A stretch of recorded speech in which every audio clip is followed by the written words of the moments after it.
We've heard two great passages from the Bible today. First of all, about Zacchaeus, and just now about the Samaritan woman at the well.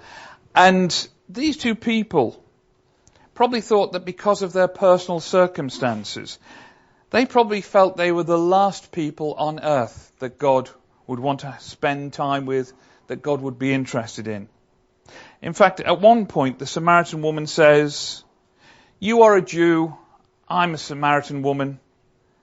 How can you ask me for a drink?" You see, John reminds us that in those texts, in the text, that in those days, the Jews didn't even associate with the Samaritans. But here's the thing. God knew who both these people were. In both readings, Jesus showed that he knew everything there was to know about Zacchaeus and about the woman at the well. But still, he sought them out.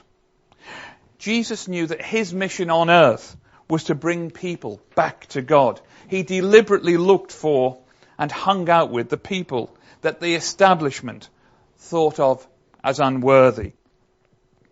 In fact, and Roger reminded us right at the start of the service this morning about that quote from when Jesus had the gall to hang out with Levi, another tax collector, that the Pharisees criticized him.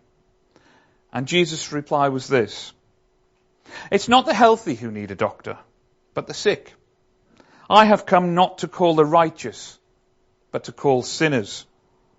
That must have been a great shock to the Pharisees, who thought they were the most devout.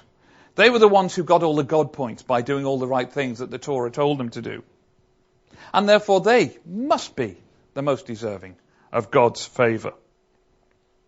So who was this upstart turning their world inside out by saying his priority was the people who felt furthest removed from God?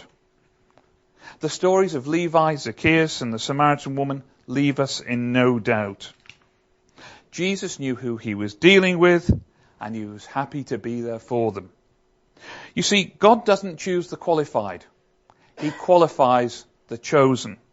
And as some of you know, I like to do a sermon in a sentence to help us all remind us what the sermon is all about today. And it's absolutely that. God doesn't choose the qualified. He qualifies the people he chooses.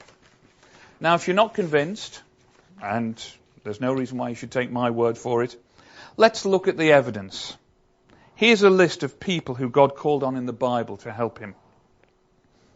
Let's start with Noah. He was an alcoholic.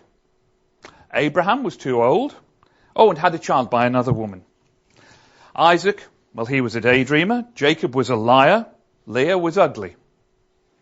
Joseph was abused. Moses was a murderer with a stammer. Gideon was afraid. Samson was a long-haired womanizer.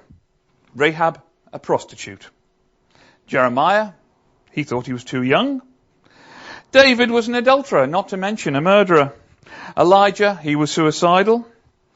Isaiah preached naked. We can be glad that doesn't continue today. Jonah ran from God. Naomi was a widow. Job, a bankrupt. John the Baptist ate bugs. Andrew, he lived in the shadow of his big brother. Even Peter denied Christ, and all the disciples fell asleep whilst praying and ran away when Jesus really needed them. Martha worried about everything. The Samaritan woman was divorced more than once. Mary Magdalene was demon-possessed. Zacchaeus was too small. Timothy had an ulcer. Paul was a Christian killer. And as for Lazarus, well, he was dead. Now, I said at the beginning of this talk that the Samaritan woman and Zacchaeus were no surprise to God, and neither are you.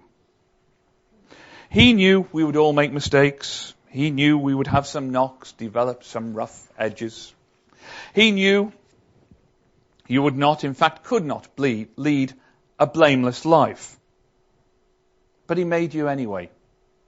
In Ephesians, Paul tells us, "For he chose us in him before the creation of the world, to be holy and blameless in his sight. In love, he predestined us for adoption to sonship through Jesus Christ in accordance with his pleasure and will. What Paul is telling you is that you are no accident. You are here because God wanted you here, and he wanted you here from before the beginning of time itself.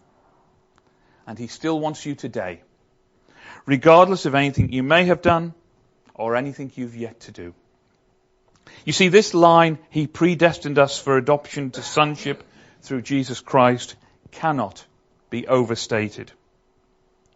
God knew we would all mess up, but he made us anyway. The moment he made you, the moment he first thought of you, he knew there would be a price to pay. But he was prepared to pay it anyway. The price of our adoption was the life of his own Son, Jesus Christ.